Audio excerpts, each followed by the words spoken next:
ክርስቶስ በዮርዳኖስ ተጠመቀ። ዮርዳኖስ ላይ ሲጠመቅ በዮርዳኖስ ውስጥ እንግዲህ ዛሬ ሰማይ ተከፈተ ብያቸዋለሁ። ሰማዩ የተከፈተው ክርስቶስ ተጠምቆ ከወጣ በኋላ ነው። ለምን? ሰው እኮ 5000 ብር ከፍሎ እኮ ተላቀቅኩት ይላል አይደለም እንዴ? ሰው 500,000 ከፍሎም ተላቀቅኩት ይላል። እኛ የዘላለም ዕዳ ነበረብን። ዛሬ ደስ ይበላችሁ፣ የዘላለም ዕዳችን ተላቀነዋል በእውነቱ ማለት ነው። ይሄን የተላቀቅንበት ዕለት ነው በእውነቱ። አሁን ሃይማኖት አላችሁ አላችሁ? ቆይ አሁን እዚህ ውስጥ መጥቶ እባብ አንድ እባብ እዚህ መጥቶ ደህና ዋላችሁ ቢል ምን ታደርጋላችሁ? አዳም የዲያብሎስ ባሪያ ነው፣ ሔዋን የዲያብሎስ ገረድ ናት የሚል ደብዳቤ አስፈርሞ በእብነ ሩካም በእብነ በረድ አጽፎ በዮርዳኖስ ውስጥ ጥሎት ነበረ። ዛሬ ሰማይ እንዲከፈት ትፈልጋላችሁ? በሉ ሁላችሁ መልሱ። ይከፈት። ምን አድርገን ምን ከፍተው? አሁን እኮ ጸለይን፣ ሰገርን። የወጣቱ ልፋት፣ የሊቃውንቱ ልፋት፣ የካህናቱ ልፋት፣ የዲያቆናቱ ልፋት፣ የሕዝቡ ልፋት እጅግ በጣም ብዙ ነው። ለምንድን ነው ግን የምሕረት ደጅ አልከፈትልን ያለ? ለምንድን ነው ይቅርታ አላገኛል ነው? ለምንድን ነው ሰላም አልመጣ ያል ነው? እዚህ የሚገርማችሁ ዛሬ ከዋልነው ውሎ አንድ የሚያሳዝነኝ አካል አለ። በጣም ያሳዝነኛል። ለፍቶ መና የሆነ ማን ይመስላችኋል? ወገኖቼ ስንጸልይ እንዲህ እንላለን አይደል? አቤት ወደ ፈተና አታግባን እንላለን። ምን ማለት ይመስላችኋል? ሁላችሁም በ40 እና በ80 ቀን ስለተጠመቃችሁ የሰማይ ደጅ መክፈቻ ተሰጥቷችኋልና እንኳን ደስ ያላችሁ በእውነቱ ማለት ነው። ዛሬ ጥር 11 ቀን ምን የተደረገበት ቀን ነው ተብላችሁ ብትጠየቁ ሰማይ የተከፈተበት ቀን። እስኪ በሉ። ለመጀመሪያ ጊዜ ሰማይ ተከፍቶ የታየበት ቀን ዛሬ ነው እና በዛሬው ዕለት ሰማይ ለምን እንደተከፈተ በአጭር ጊዜ ነግራችኋለሁ። ሁላችሁም አንድ ትእዛዝ ላዝዝ ነው። እዚህ የተቀመጣችሁ ሁሉ ንጉሥ ሰራዊቱን እንደሚያዝ እኔም ክርስቶስ በዚህ ሹሞኛልና አዛችኋለሁ። አንድም ሰው እንዳይንቀሳቀስ፣ ሁላችሁም ማለት አንድም ሰው እንዳይንቀሳቀስ። አንድም ሰው የሚለው ለሁለት ሰውም ይሰራል አይደል? አዎ፣ አንድም ሰው የሚለው ለሁለት ሰውም ስለሚሰራ ጥላ ይዛችሁ የምትዞሩም ቆሙ ባላችሁበት። ሰው ያለውን መጨረሻ ላይ እንዲሰጥ እኔ ራሴ ጠይቃለሁ። አሁን አንድ ሰው እንዳይንቀሳቀስ በእግዚአብሔር ስም ጠይቃለሁ። ሁላችሁም የእግዚአብሔርን ደብዳቤ እንድትሰሙ ስለምፈልግ ከቃሉ ጋር ናችሁን? እንግዲህ እንደምታውቁት በዛሬው ዕለት በአጭር ቃል ህዳር፣ ጥቅምት፣ ጥር አለፈ፣ ህዳር አለፈ፣ ታኅሳስ አለፈ። ታኅሳስ 29 መድኃኔዓለም ተወለደ። ጥር 11 ቀን መድኃኒታችን ኢየሱስ ክርስቶስ ከሌሊት ከገሊላ ተነስቶ ወደ ዮርዳኖስ ሄደ። ትናንትና ታቦት ሄዶ የሚያድርበት ምክንያት ክርስቶስ ሌሊት ከገሊላ ተነስቶ ወደ ዮርዳኖስ ስለሄደ ያንን ለማስታወስ ነው። ታቦታቱ መልሰው የሚመጡት ክርስቶስ ተጠምቆ ስለተመለሰ ነው። ታቦቱን ስለምናመልከው ሳይሆን በታቦቱ ላይ የሚያድረውን እግዚአብሔርን እናመልካለን። ኦርቶዶክሳውያን ማወቅ የሚገባችሁ ታቦት አናመልክም። የምናመልከው በታቦት ላይ ያለውን እግዚአብሔር ነው። ታቦት የእግዚአብሔር ማደሪያ ነው። የእግዚአብሔር መንበር ነው። የእግዚአብሔር መገለጫ ነው። የክርስቶስ የሥጋውና የደሙ መሰዊያ ነው እንጂ ታቦት አምላካችን አይደለም። ስለዚህ ተመልከቱ፣ ክርስቶስ ሄዶ ከገሊላ ወደ ዮርዳኖስ ሄዶ እንዳደረ ሌሊት እንደሄደ ታቦታቱ ሄደው ያድራሉ። ክርስቶስ ለምንድን ነው ከገሊላ ተነስቶ የሄደ ስትሉኝ፣ ገሊላ በእስራኤል በጣም የተናቀች የድሃ መንደር ናት። የማያውቁ ሰዎችና ያልተማሩ ሰዎች የሚኖሩባት፣ በሀብት የተናቁ ሰዎች የሚኖሩባት፣ በዘርም የተናቁ ሰዎች የሚኖሩባት ናት። ክርስቶስ ከገሊላ ወደ ዮርዳኖስ መሄዱ ከንቀታችሁ ነፃ ላወጣችሁ መጥቻለሁ ብሎ ነው።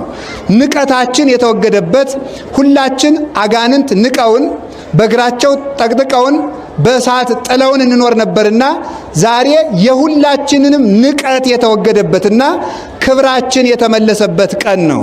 ስለዚህ መድኃኔዓለም ኢየሱስ ክርስቶስ ከድሆች መንደር ተነስቶ የሄደው ከድህነታችሁ ላወጣችሁ መጥቻለሁ ብሎ ነው። ከደንቆሮች መንደር ተነስቶ የሄደው ከድንቁርና አውጥቼ ጥበብ ልሰጣችሁ መጥቻለሁ ማለቱ ነው። በዘር ካልከበሩት ሰዎች ተነስቶ መሄዱ ሁላችሁንም ከሰማይ ዘር ልወልዳችሁ ከማይጠፋ ዘር ልወልዳችሁ መጥቻለሁ ማለቱ ነው። ከዚያ በኋላ በዮርዳኖስ ሄዶ ተጠመቀ። ዮርዳኖስ አንዱ ከአርሞኔም ተራራ የሚነሳ ምንጭ አለው። አንዱ ሶሪያ ድንበር አካባቢ ዳን ከምትባል ከተማ የሚነሳ ምንጭ አለው። ክርስቶስ ሁለቱ ምንጮች ከሚገኙበት ቦታ ላይ ቆሞ ተጠምቋል። ይህን ያደረገበት ምክንያት መለያየትን ላጠፋ መጥቻለሁ ማለቱ ነው። የአንድነት አምላክ ነኝ፣ መለያየትን ላጠፋ መጥቻለሁ ማለቱ ነበርና ከመለያያው ሳይሆን ሁለቱ ምንጮች ከሚገናኙበት ወንዝ ላይ የተጠመቀው ክርስቶስ የሁላችንንም መለያየት በኃይለ መስቀሉ ያጥፋልን። ሰላማዊ ኢየሱስ ክርስቶስ ለሁላችንም ሰላሙን ይስጠን። ዮርዳኖስ ላይ ሄዶ ሲጠመቅ እስራኤል ከግብፅ ተነስተው ርስታቸውን ሲወርሱ ዮርዳኖስን ተሻግረው ነው የወረሱ።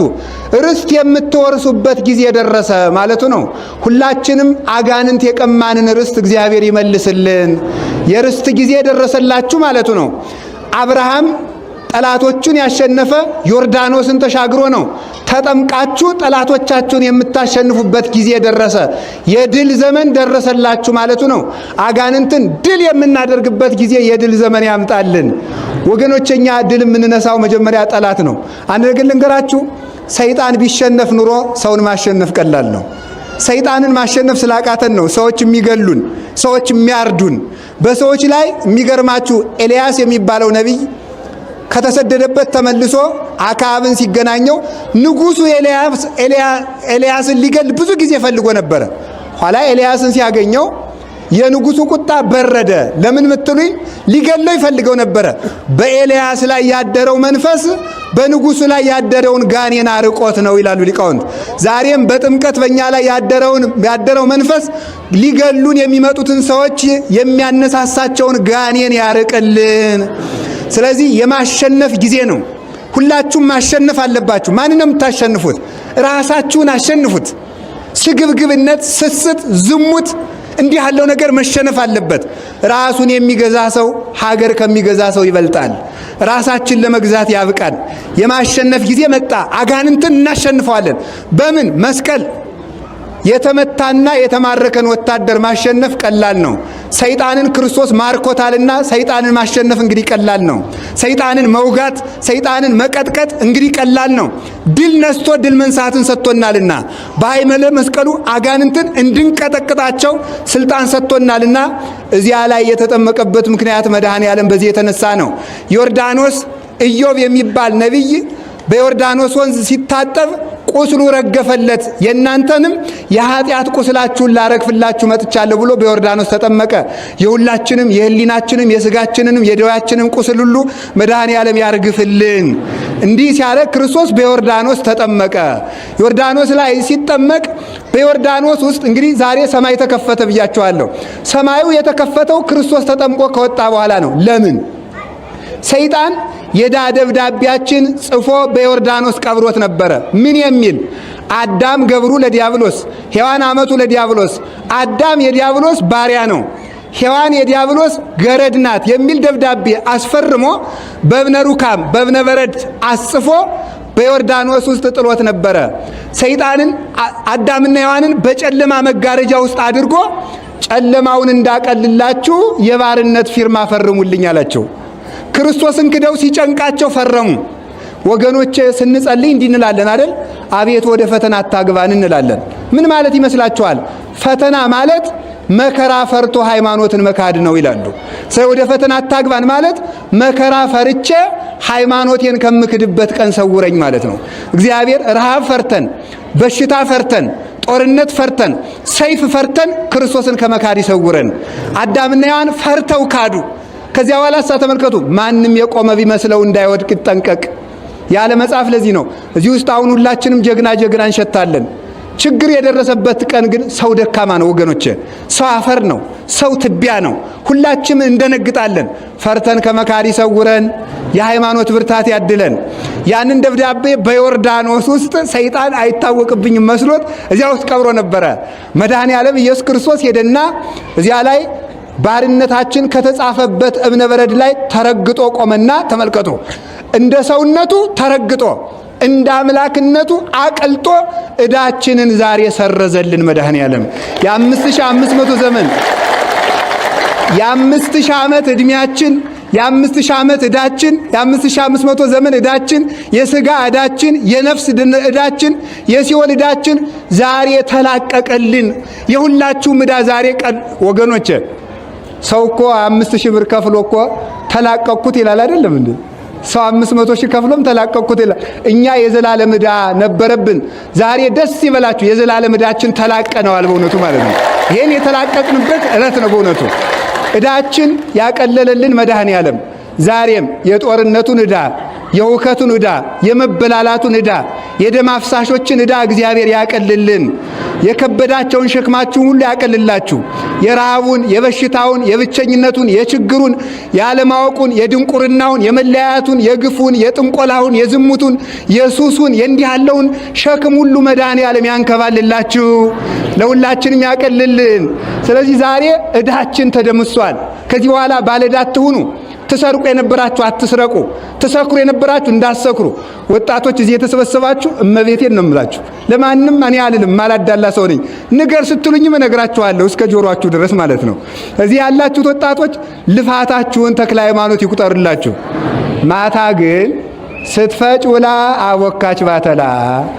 ሰምታችኋል አይደለም? ስትፈጭ ውላ አቦካች ባተላ ማለት ማታ እንዳትሰክሩ በተክለ ሃይማኖት ይያችኋለሁ፣ እንዳትጣሉ ነግሬያችኋለሁ፣ እንዳትጨፍሩ። አሁን ይቺ ጽድቃችሁ ዘላለም የምትኖሩበትን ቤት የምታንኳኳ ናት። እንዳትጣሉ፣ እንዳትሰክሩ፣ የአንድ ቀን ክርስቲያን ከመሆንን ያድናችሁ። እኔ እውነቴን ነው። በዓመት አንድ ጊዜ ብቻ አትምጡ። ተው እናንተ ሰዎች ሜዳ ለሜዳ እየሄዳችሁ ነው ሰይጣን እየለቀመ የጨረሳችሁ። ዓመት እስከ ዓመት የቤተ ክርስቲያን ልጅ መሆን አለባችሁ። እንደዚህ ቤተ ክርስቲያን መሙላት አለበት። ከስሜት ክርስትና ውጡ። ደስ ሲላችሁ አትምጡ፣ ሲከፋችሁ አትቅሩ። እግዚአብሔር ልባዊ ክርስቲያን ያድርገን። ስሜታዊ ክርስቲያን አለ፣ ዕውቀታዊ ክርስቲያን አለ፣ መንፈሳዊ ክርስቲያን አለ። ስሜታዊ ክርስቲያን ደስ ሲለው የሚመጣ ነው። ዕውቀታዊ ክርስቲያን እያወቀ የማይሰራ ነው። መንፈሳዊ ክርስቲያን ግን ዕውቀትም ስራም ያለው ነው። የሥራ ክርስቲያን ያርጋችሁ እግዚአብሔር። እኔንም ያድርገኝ፣ ለእኔም ጸልዩልኝ፣ ሁላችንም ይለውጠን። ስለዚህ ጨርሻለሁ፣ አይዟችሁ። ዕዳችን ምን አለ ዛሬ አልኳችሁ?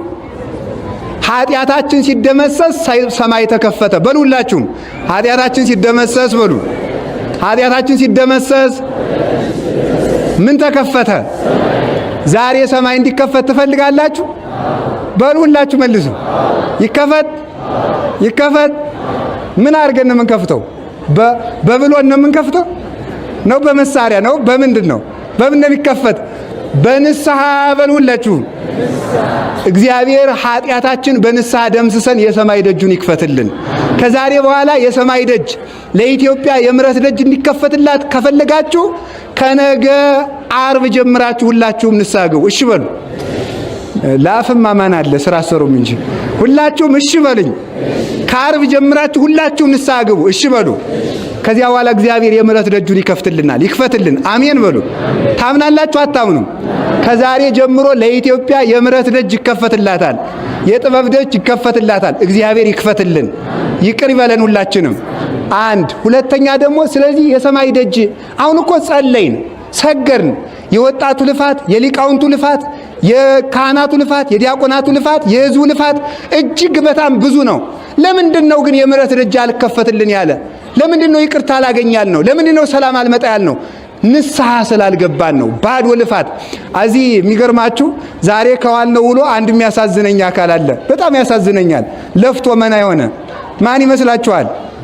ገብረ ማርያም እንዳይመስላችሁ፣ ወለተ ማርያም አይደል፣ ከበሮ ነው። አያሳዝናችሁ? ሲለፋ ውሎ እንግዲህ ሁላችንም ምሳ ስንበላ እሱ እዚህ ወድቆ ሊቀር ነው እንግዲህ ማለት ነው። ለፍተን ወድቆ ከመቅረት ይሰውረ። ማታ ጀምሮ ሲደለቅ ውሎ ጸናጽልም ስትንሿሿ አድራ እንግዲህ አንድ ዋንጫ ጠላ ቅመሽ የሚላት የለም፣ ወድቃ ልትቀር ነው። ከመብርት ዘይነቁ ተመልከቱ። ማኮ ከመከበሮ ዘይዘበጥ።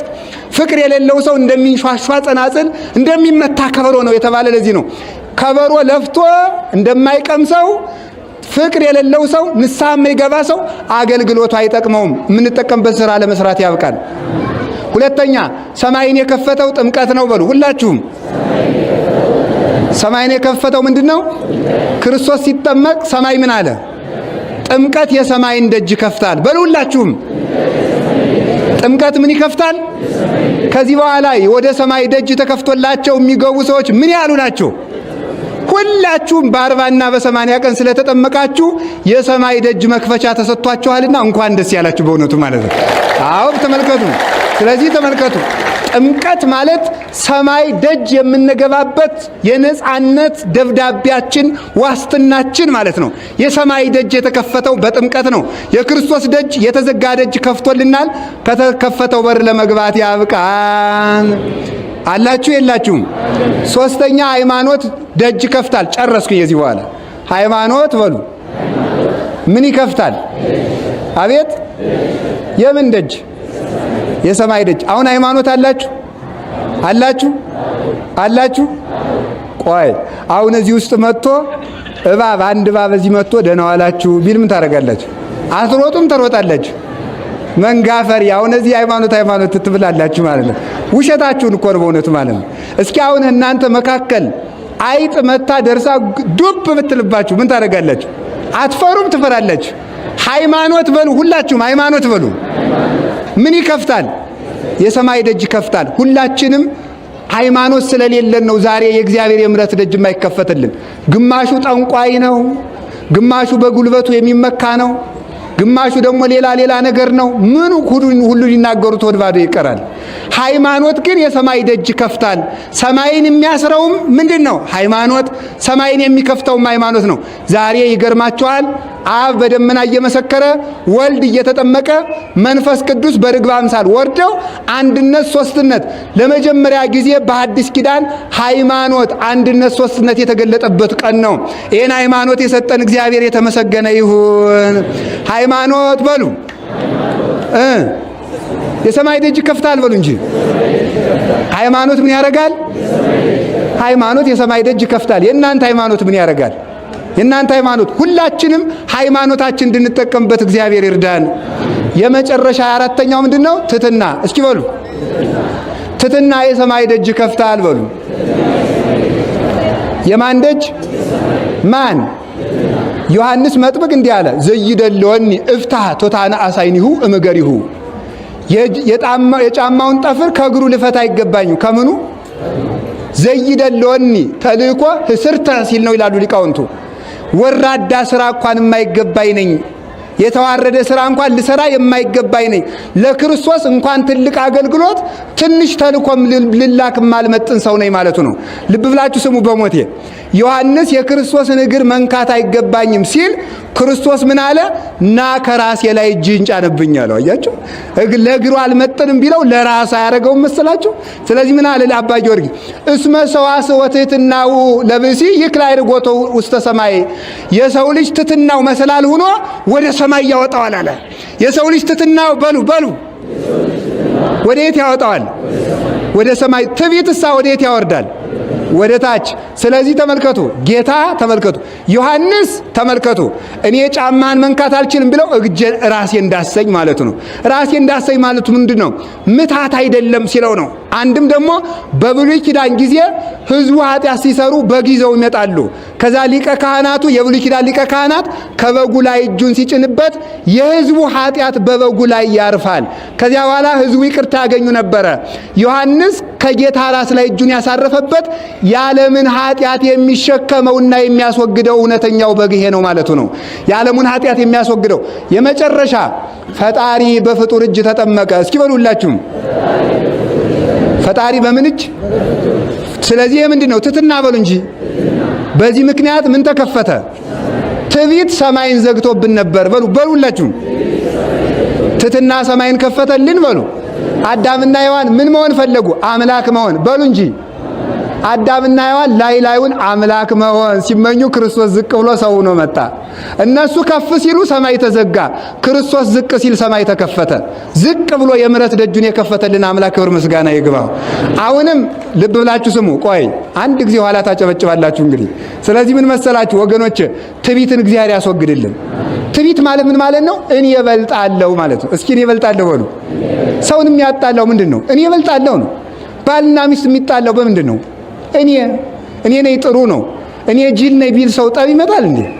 እስኪ እኔ ጅል ነኝ በሉ ሁላችሁም፣ አምላክም በሉ። እንደዚያ ነው ማለት ያለባችሁ። እኔ ጥሩ ነኝ አትበሉ፣ እኔ መልካም ነኝ አትበሉ። እኔ ሞኝ ነኝ ካላችሁ እግዚአብሔር ኧረ ጥሩ ነህ ይላችኋል።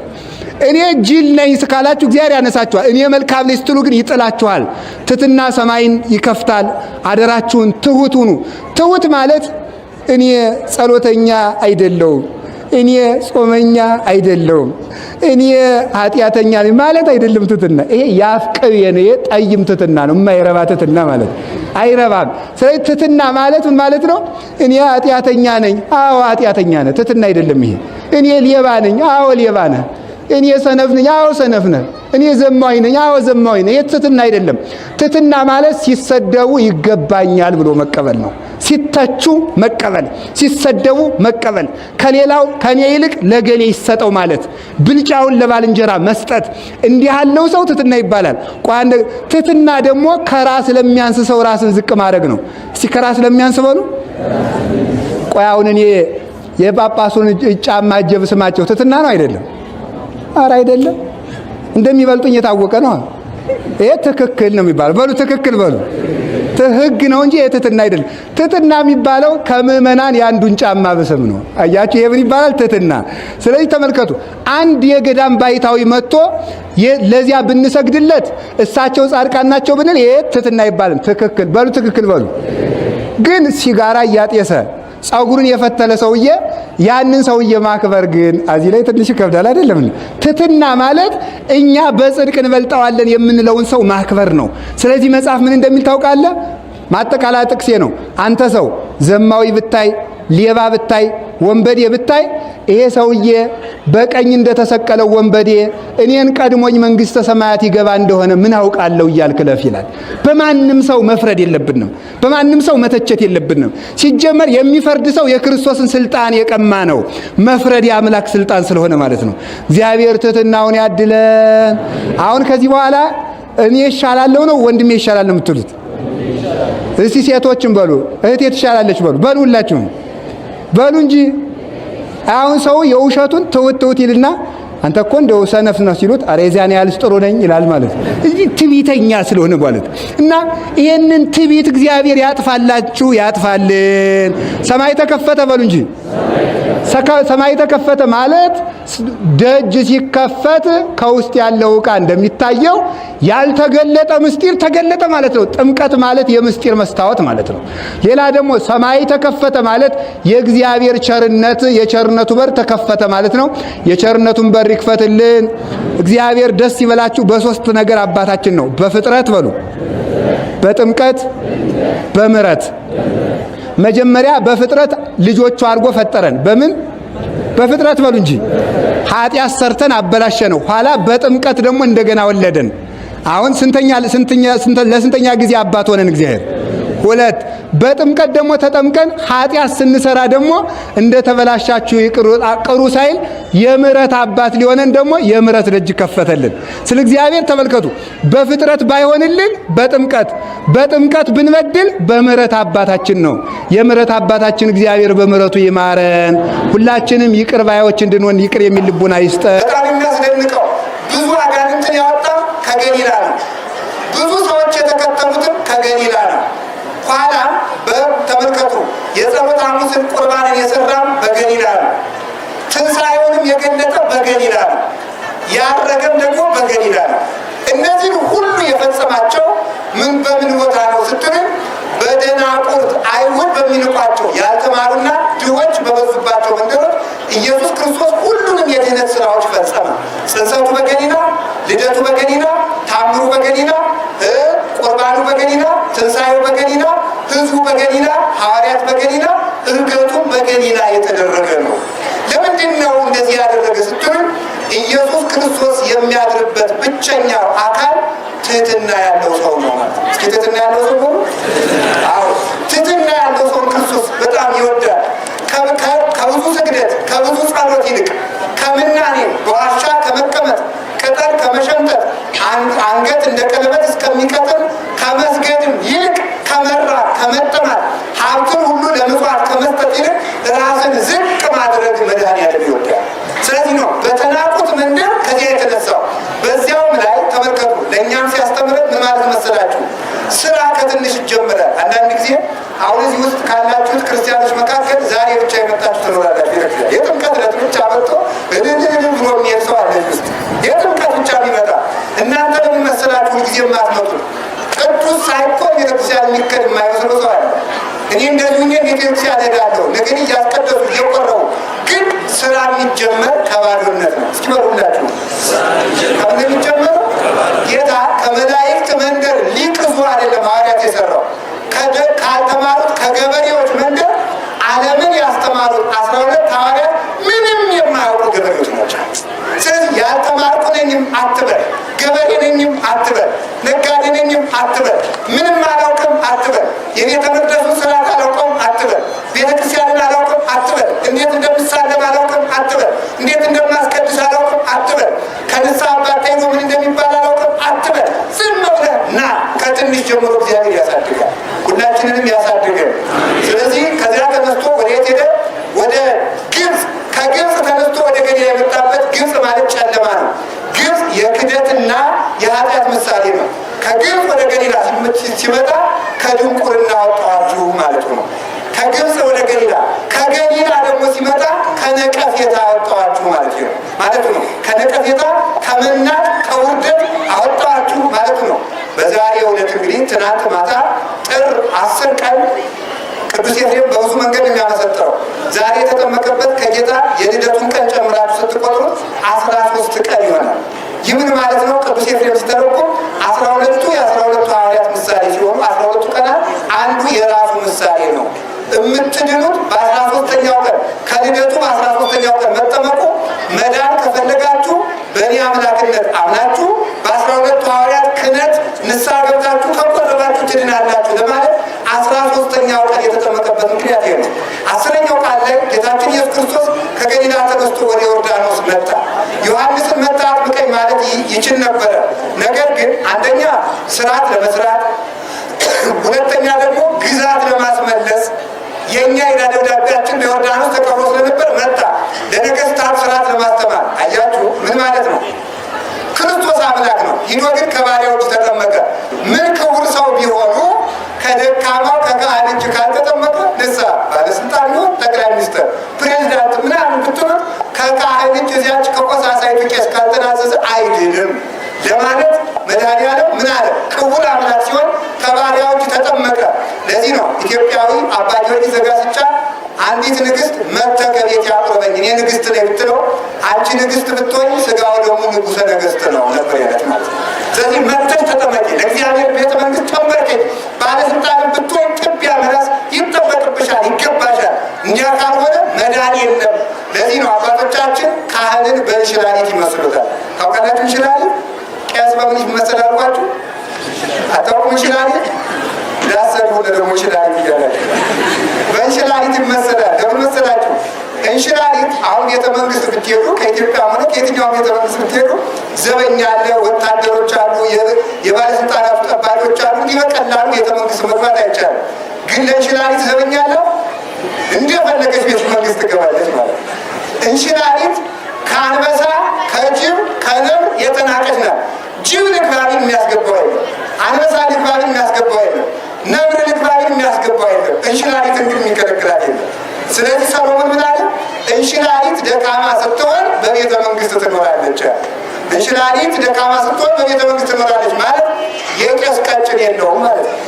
የቄስ ቀጭን የቄስ ደካማ የለውም። አንተ ምንት ብትፈረጥም ገዝቻለሁ ካለ ታስረህ ትሞታታለህ ማለት እንሽላሊትም ቢሆን ደካማም ቢሆን ድሃም ቢሆን ቆሳሳም ቢሆን ያደፈ ቢደርስ ከፍ ላይ ቄስ ካሰረው ባለስልጣን ያሰረውን ባለስልጣን ይፈተዋል። የተሾመ ያሰረውን የተሾመ ይፈተዋል። ቄስ ያሰረውን ግን የሚፈታው የለም። ከባድ ነገር ነው። ስለዚህ ሁላችንም አባቶቻችን ይፍቱን፣ በይፍቱን በሉ። እግዚአብሔር ይፍታችሁ በእውነቱ ማለት ነው። ስለዚህ ያንን ለማስተማር ክቡር መድኃኒዓለም ኢየሱስ ክርስቶስ ከካህን እጅ ሂዶ ከፈጠረው ፍጥረት እጅ በታች ሆኖ ሊጠመቅ ወደ ዮሐንስ ሄደ። ወደ ዮርዳኖስ ወንዙ ዮርዳኖስ ተመረጠ። ዮርዳኖስ ማለት እንድታውቁት ነው የምታከብሩበትን ምክንያት። ዮርዳኖስ ማለት ስሙ በዕብራይስጥ ቋንቋ ያርደን ይባላል። ያርደን ወይም በእናንተ ቋንቋ ደግሞ ጆርዳን ይባላል ማለት ነው። በዕብራይስጥ ግን ያርደን ነው። በእኛ ቋንቋ ሲመለስ ዮርዳኖስ ተብሎ ተመልሷል። ዮርዳኖስ ማለት ወደዚህ ዙሩ ማለት አሁን ለክፉ ቀን እንድትሆኑ እንጂ ከጋር ጋር ናችሁ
አንድ ክንፉ ከሶሪያ ድንበር አካባቢ የዳን መንደር ከምትባል ይነሳል።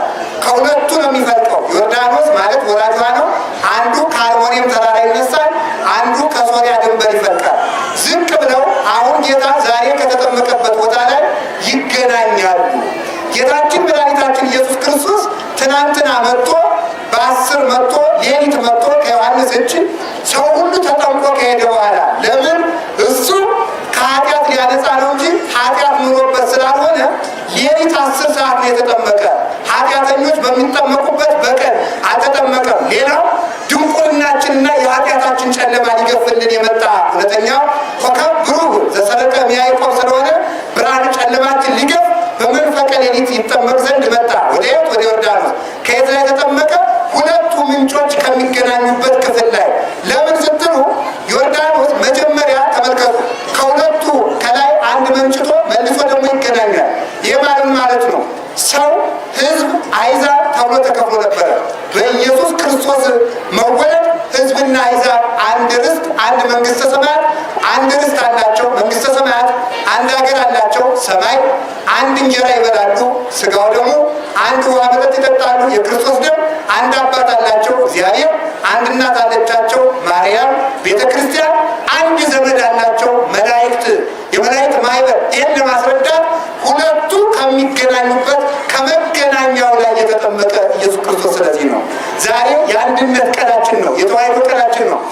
ዮርዳኖስ ከአርሞኒየምና ከሁለቱ ምንጮች እንደመነጨ ጌታችን ኢየሱስ ክርስቶስ ሁለት ልደት አለው። አንድ ልደት ዓለም ሳይፈጠር ከአባቱ፣ ሁለት ልደት ዓለም ከተፈጠረ በኋላ ከእናቱ። ዮርዳኖስ ግን በኋላ ሁለት አይደለም፣ አንድ ነው።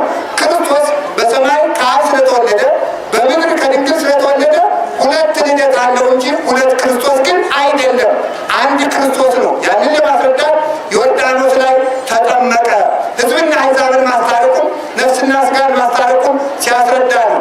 ይህ ዮርዳኖስ የሚባል ወንዝ በአብርሃም ዘመን አስቀድሞ ኦሪት ዘፍጥረት ምዕራፍ 13 ላይ እንደምታነቁት አብርሃም የሚባል አባታችን ጻድቁ አብርሃም ተነስቶ ዮርዳኖስን ተሻግሮ 5 ነገስታትን 318 ሰው ይዞ ተዋርቶ መጥቷል።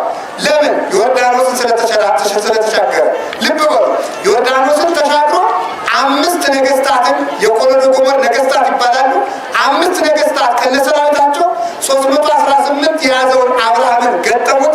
እሱም ድል ነስቷቸው ተመለሰ። በምን? በዮርዳኖስ ምክንያት። ከዮርዳኖስ ተሻግሮ ስለሄደ። ይህ ማለት መስላችሁ 5ቱ ነገስታት የተባሉ አጋንንትና ሰራዊቱ ናቸው። አብርሃም ዮርዳኖስን ተሻግሮ ያሸነፋቸው በክርስቶስ ስም የተጠመቁ ክርስቲያኖች። ዮርዳኖስ የጥምቀት ምሳሌ ነው። አብርሃምና ቤተሰቡ የክርስቲያኖች ምሳሌ ነው። ክርስቲያኖች በጥምቀት ያገኙትን ጸጋ ካላቆሸሹት በስተቀር፣ ካልጎሰቆሉ፣ በርኩሰት ካልተያዙ በስተቀር ማንኛውንም ውጊያ ያሸንፋል። ቤተ ክርስቲያን ውስጥ ያለ ሰው ክርስቲያን እንኳንስ መሳሪያ የታጠቀ እንኳን ጦር የነቀነቀ እንኳን ጋሻ ዘገር የነቀነቀ እንኳን ዝናር የታጠቀ አጋንንትን እንኳን የምናሸንፍበት ስልጣን አለ። ያንን የሰጠን በጥምቀት። እውነቴን ልንገራችሁ፣ ዛሬም እርግጠኛው በኢየሱስ ክርስቶስ በመታመን እነግራችኋለሁ። እውነቴን ልንገራችሁ፣ የያዝነውን በ40 ቀን በ80 ቀን የለበስነውን ልብሰ ጥምቀታችን በኃጢአት ካላሳደፍነው ኢትዮጵያንና ጎንደርን ማንም የሚነካት የለም። ያ የሚሆነው ምን ከሆነ ነው? 318ቱ የአብርሃም ወታደሮች እነማን መሰላችሁ? 3 ምዕት ናቸው። አያችሁ፣ 318ቱ ሊቃውንት። የጎንደር 3 ምዕት የሉም አሉ። 318ቱ ሊቃውንት አብርሃም እንዲህ የ5 መንግስት ሰራዊት በ318 ተገጥሞ ይሸነፋል። ግን ማለት ነው የእኛ ወታደሮች የእኛ ሰራዊት 318ቱ ሊቃውንት ናቸው። ናምን ባህዶ አምላክ እግዚአብሔር አብ ገባሬ ሁሉ ገባሬ ሰማያት ወምድር ወናምን ባህዶ ኢየሱስ ክርስቶስ ወልዶ አይደል ዛሬም ቅድመ ይፈጠራል ወናምን በመንፈስ ቅዱስ ብለው ይሄንን ዝናር ያስታጠቁን የሃይማኖት ዘገር እንድንነቀንቅ የሃይማኖት ጋሻ እንድናነቃ ያስታጠቁን 318 ሊቃውንት ናቸው። ዮርዳኖስን ከተሻገርን ከተጠመቅን 300 ሰራዊት ከያዝን 318 ሊቃውንት የሰሩልንን ስርዓት ያስተማሩልን ሃይማኖት ከጠበቅን ማንም ዝንባችን እሺ የሚላት የለም። እውነቴን ነው። አምላከ ቅዱሳን ከእኛ ጋር። ስለዚህ ክርስቶስ ዛሬ ተመልከቱ የማሸነፍ ስልጣን ሲሰጠን አብርሃም ባሸነፈበት በማን ተጠመቀ? በዮርዳኖስ ተጠመቀ። ዛሬ ቅድም እንደነገርኳችሁ የአንድነት ቀናችን በሉ ዛሬ ቅድም እንደነገርኳችሁ የማሸነፍ ቀናችን በሉ የምን ቀናችን ነው? የማሸነፍ ቀናችን ነው። ምንም አይነት ቢሆን ተጠምቀን ድል እንነሳዋለን። ሶስተኛ ደግሞ በዚህ ቦታ ላይ አብርሃም አሸንፎ ሲመለስ ዮርዳኖስን ሸገር ሲል መልከጼዴቅ የሚባል ካህን አገኘ። ከዚያ በኋላ ተመልከቱ፣ ህብስተ አቆጤት ጽዋ በረከት ይዞ አብርሃምን ከጦርነት ሰምቶ የመጣ የተራበ አይደለም። ባርኮ ህብስቱን ወይም ባርኮ አበላ። አብርሃም ብላ፣ 5 ነገስታትን ያሸነፍክ ጀግና አንተ ያልበላ ማን ትበላለህ? ብላ ብሎ ባርኮ አበላው። ምስጢር ግን አለው። አያችሁ፣ ዮርዳኖስን ተሻግሮ ወይ በላ ሲባል እንዳትሉ፣ ዮርዳኖስን ተሻግሮ አብርሃም ጠገበ፣ አብርሃም ጠጣ፣ ረካ። ምን ማለት ነው?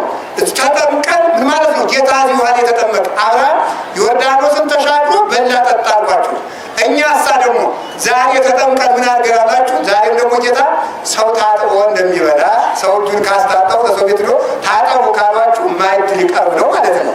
ስለዚህ ደግሞ አብርሃም ዮርዳኖስን መታጠቡ መሻገር እንደ እጅ መታጠብ፣ ሸገር ሲል መልከጼዴቅን አገኘውና ባርኮ አበላው። እኛ መጠመቃችን የነፍስ ልፋችን ለማስወገድ አብርሃም ተሻግሮ እንደበላ እኛም ተጠምቀን ክርስቶስን በላን። እኛም ተጠምቀን ክርስቶስን ጠጣን። ዛሬ የምን ቀናችን ነው ካላችሁ የጥጋብ ቀናችን በሉላችሁ፣ የረካንበት ቀናችን። ስለዚህ ዛሬ ደግሞ የመብል የመጠጥ ቀናችን ነው። በዚህ ወንዝ ላይ ጌታ በዮርዳኖስ የተጠመቀው በዚህ ወንዝ ላይ ኢዮብ መከራውን ከ12 ዓመት በላይ በቁስል ሲንገበገብ ከቆየ በኋላ ትሎቹ ከሰውነቱ ሲረግፉ እርግፍ ሲሉ ኑ እንጂ እግዚአብሔር የሰጣችሁን ጸጋ ጥላችሁ የተው እያለ ትሎችን እየለቀመ ከቁስሉ ላይ ያስቀምጣቸው ነበር። እንዲህ ያለው ኢዮብ ታጥቦ ቁስሉ የረገፈለት ቁስሉ የተፈወሰለት በዮርዳኖስ ታጥቦ ነውና ጌታም በዚህ ውሃ የተጠመቀ ዛሬ ቁስላችን የተፈወሰበት ቀን ነው። በሉላችሁ እግዚአብሔር የሁላችንን ቁስል ይፈውሳል። ስለዚህ ቁስላ ኃጢአታችሁን ኢዮብን እግዚአብሔር በደመና ላይ ተገለጠና ሂድ በዮርዳኖስ ታጠብ ይረግፍልሃል አለው። አባ ጊዮርጊስ ዘጋስጫ በማዕዛ ቅዳሴ መጽሐፉ ሰላም ለኪ ማርያም ዘኢዮብ ደመናሁ፣ የኢዮብ ደመና ማርያም ለኢዮብ ኢዮብ ከደመናው ላይ ሆኖ እግዚአብሔር አነጋግሮ ቁስሉን ፈወሰ። ለእኛ ደመናችን ደግሞ አንቺ ነሽ። በአንቺ ተገልጦ እውነተኛው ቀለ ምሕረት ክርስቶስ ከአንቺ ዘንቦልን ቁስላችን ረገፈልን፣ ጥማችን ተቆረጠልን፣ ረሃባችን ተወገደልን።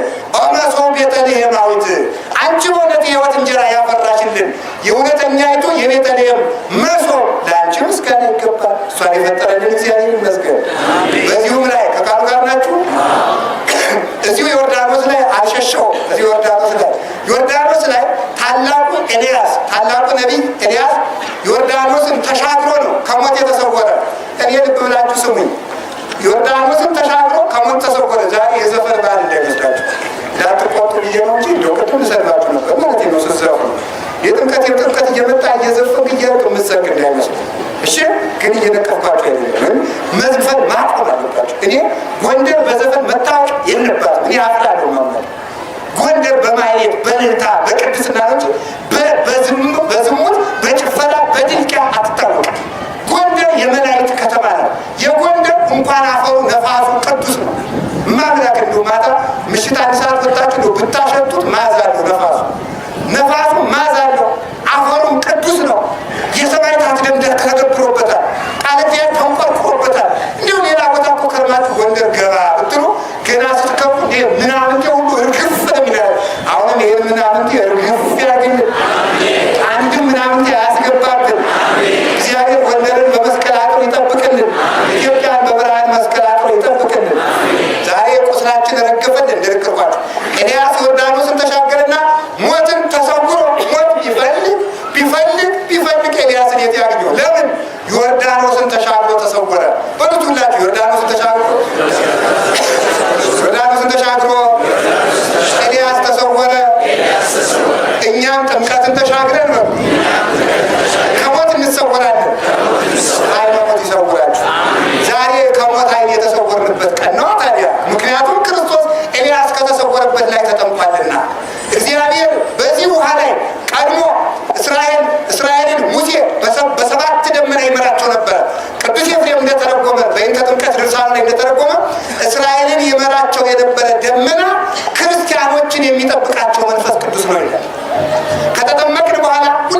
ያደረጋችሁ መንፈስ ቅዱስ ነው።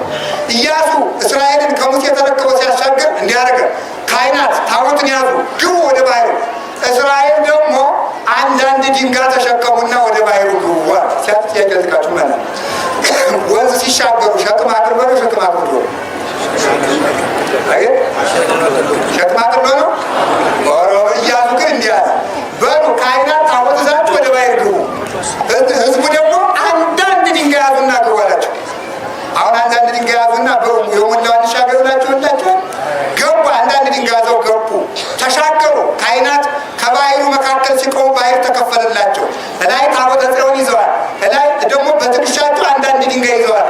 ቤተ ክርስቲያን ውስጥ ድንጋይ ትርጉም አለው። ምን መሰላችሁ? ይወላችሁ ያ ኢያሱ የክርስቶስ ምሳሌ ነው። ኢያሱ የተባለ ክርስቶስ ነው። ካህናት ናቸው፣ የአዲስ ኪዳን ካህናት ናቸው። እነዚህ ታቦቱን የተሸከሙት መስቀሉን የያዙ ጽናውን የያዙ እነዚህ ናቸው። ታዲያ ተመልከቱ፣ እነሱ ሲገቡ ባህር እንደተከፈለ ይቺ ታቦተ ጽዮን ደግሞ ይቺ ታቦት የተሸከሟት ታቦት የእመቤታችን ምሳሌ ናት። ጥምቀት ክርስቶስ ከድንግል በመወለዱ ምክንያት ስለመጣልን ነው። አንዳንድ ድንጋይ ተሸከሙ አላቸው። ድንጋዮቹ ሲቆጠሩ 12 ሆኑ። በ12ቱ ሐዋርያት አምናችሁ ተጠመቁ ማለት ነው። አንዳንድ መጽሐፈ ኢያሱ ምዕራፍ 4 ላይ ያለላችሁ ያንን ድንጋይ ተሸክመው ተሻገሩ። ድንጋዩን እንጣለው አሉት። እስኪ እንጣለው እንዳትሉት። ለምን ሲሉት ኋላ ርስት ከገባችሁ በኋላ ልጆቻችሁ እነዚህ ድንጋዮች ምንድን ናቸው ሲሏችሁ እግዚአብሔር እንዳሻገረን ምስክሮች ናቸው በሏል። እስቲ በሉ እግዚአብሔር እንዳሻገረን ነው። ምኖች ናቸው? እንግዲህ ዛሬ ጥምቀት በኋላ ታቦት ምንድን ነው? ኢየሱስ ብቻ ነው እንጂ ታቦት ምንድን ነው? ጽላት ምንድን ነው? መስቀል ምንድን ነው? ጥላ ምንድን ነው?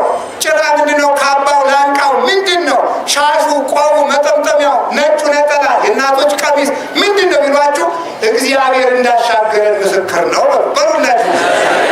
እንዳሻገረን ምንድን ነው?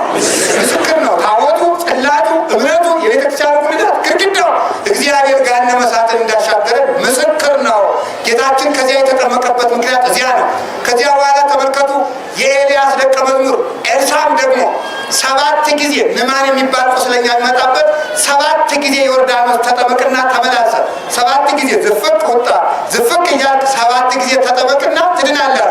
7 ጊዜ ቢጠመቅ ዳነ። ይህ ማለትን ማለት ነው በክርስቶስ ስም ተጠምቀ 7ቱን ምስጢራተ ቤተ ክርስቲያን ስትፈጽም ትድናለህ ማለት ነው። 7ቱ። ስለዚህ እስቲ ምስጢራትን በመፈጸም በሉ ምን ትላለህ? ይኸውላችሁ አሁን ዛሬ ጥምቀት እያከበራችሁ ነው። አሁን በዚህ ወቅት እውነቴን ነው የማምላክን የወጣቶችን ደስታ ሁሉ ሳይ ግርም ነው የሚለኝ። አንጣቢዎች የሁልጊዜም የጎንደር ጥምቀት ሳስብ ሁልጊዜ ትዝ የሚለኝ የሚያነጥፉት ልጆች ናቸው በእውነት ማለት ነው። የእነሱን ሩብ እንኳን እኔ ስራ እንደሌለኝ ነው የማምነው በእውነት ማለት ነው። ላባቸው እየተጠመቀ ችግሩ ግን አንዳለ ማታ ሄዳችሁ ስትዘፍኑ ማለት ማታ ሄዳችሁ ስትጠጡ ስትሰፍኑ ማለት ደግሞ የእኛ ሰፈር ወጣት እያለ መደባደብ ይህ ፉርሽ ነው ማምላት። ይህ የማይረባ ስራ ነው። ስለዚህ ከዚህ በኋላ እንዳከበራችሁ እንዳነጠፋችሁ መቁረብ አለባችሁ፣ ማስቀደስ አለባችሁ። ለምን ጦማችሁን ታድራል? የንጉሥ ልጅ እኮ ናችሁ እናንተ። እመቤቴ እዚህ እኮ ትልቅ ቤተ መንግስት አለ፣ ድግስ ሞልቷል፣ ስጋ አለ። ክርስቶስ እውነተኛው በግ እየታረደላችሁ፣ እውነተኛው ወይን እየተቀዳላችሁ ነው። ለብሳችሁ አስቀድሳችሁ መጥታችሁ ዓመት እስከ ዓመት የቤተ ክርስቲያን ልጅ ናችሁ ለመዝለቅ ያውቃችሁ። 7 ጊዜ ተመላልሰህ ተጠመቅ ትድናለህ ማለት ምስጢራትን ፈጽም ማለት ምስጢረ ክህነቱ ላይ ተናዘዝ፣ ምስጢረ ተክሊሉ ላይ ድንግልናን ጠብቀህ በቤተ ክርስቲያን አግባ፣ ምስጢረ ቁርባኑን ቁረብ፣ ምስጢረ ንስሐ ግባ። እንዲህ አድርገህ ጥምቀት ይለባሃል ለማለት ነው። ኤልሳ ዮርዳኖስን ተሻግሮ በኤልያስ መጠምጠሚያ ለከፈለ በክርስቶስ ስም ገሃነመ እሳትን እንሻገራለን። ጌታችን መድኃኒታችን ኢየሱስ ክርስቶስ እንዲህ አድርጎ ከዚህ ውሃ ላይ ተጠመቀ። ዳዊት ዮርዳኖስን ተሻግሮ ጥሩር ለብሶ ጎልያድን እንዳሸነፈ ክርስቲያኖች ተጠምቀው በጥምቀት ባገኙት ኃይል ማንን ያሸንፋሉ? አጋንንትን ያሸንፋሉ። በመጨረሻም እንግዲህ ከዚህ ውሃ ላይ ዮርዳኖስ ላይ የተጠመቀበት ምክንያት ዋናው ይህ ነው። ከቃሉ ጋር ናችሁ? እንግዲህ ከዚያ በኋላ ሰይጣን ደብዳቤ ጽፎ ይገርማችኋል። አዳም የዲያብሎስ ባሪያ ናት፣ ሔዋን የዲያብሎስ ገረድ ናት የሚል የባርነት ደብዳቤ ጽፎ ዮርዳኖስ ውስጥ ደብቆት ነበረ። መድኃኒታችን ኢየሱስ ክርስቶስ ሄዶ በእግሩ ከእብነ በረዱ ላይ ሲቆምበት የ5000 ዓመት የዕዳ ደብዳቤያችን ተደመሰሰልን።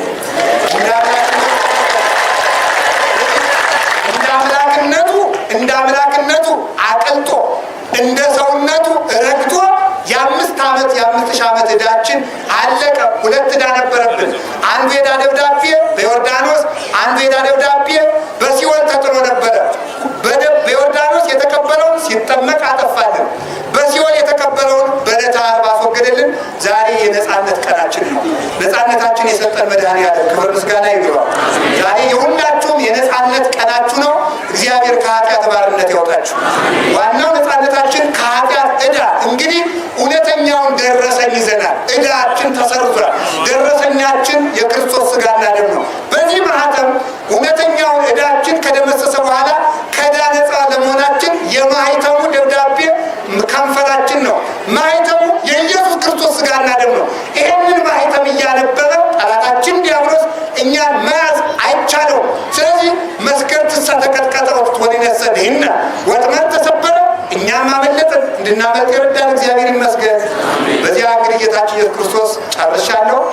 ዮሐንስ እጁን ጭኖ አጠመቀው። ልብ ብላችሁ ስማ። በሞት የቅዱስ ጎርጎርዮስ እንዲህ አለ። ዮሐንስ ምን ብሎ ነበር? የጫማውን ማሰሪያ ልፈታ አይገባኝም ቢል የለም እንኳን ጫማዬን ና ራሴን ጫንብኛል። አያችሁ ትሕትና ይላል ጎርጎርዮስ።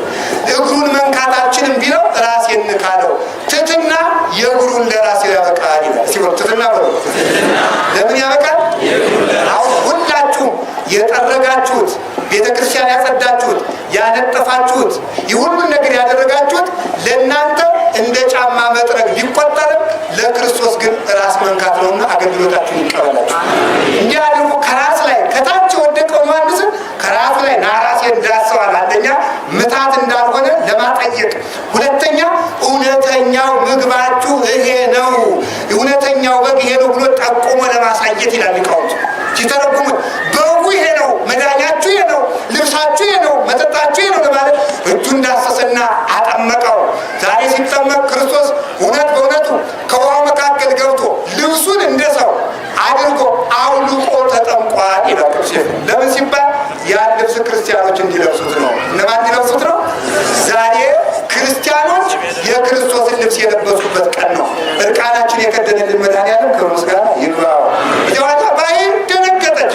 እንዴት አድርጌ ይህንን መለኮት እችላለሁ ብላ መለኮቱ ጨነቃት። ነድ ለማይ ባይን ከበቦ እሳተ መለኮት አጠራት። ነደደች። ሸሻ እላለሁ ስትሸሽም የምትሸሽ ደግሞ ወደ እሱ ፊት ነው። ምክንያቱም እዚያ ባሉ እሱ ነው ያለ። እዚያ በኋላ ማይኒ ሀቤ ሀውር ሰበቦ ውሃውም የሚሄድበት ጠፋው። ጭንቅ አለ። ዘለለች፣ አመሰገነች።